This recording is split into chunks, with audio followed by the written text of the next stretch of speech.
شروق شروق صح؟ كنت طالبة أوبر وركبت عربية غلط. يا دي بتحصل كتير قوي.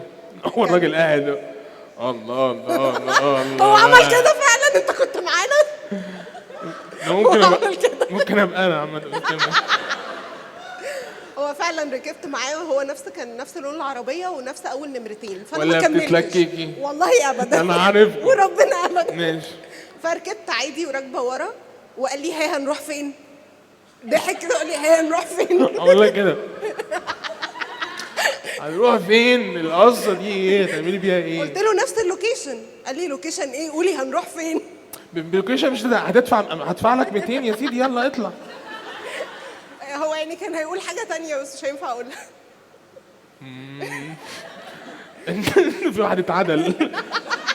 اثرت فضول الناس. قال ايه؟ كان قال ايه؟ يعني لو عندك مكان ولا شوف مكان. ده طبيعي ايوه. اكيد مش فكان تعملوها موقف وحش قوي بصراحه. اه ونزلت ومن ساعتها فضلت فتره مش عايزه اركب اوبر ولا اركب اي حاجه تكاتك. في الابلكيشن. ميكروباصات عادي. ميكروباصات.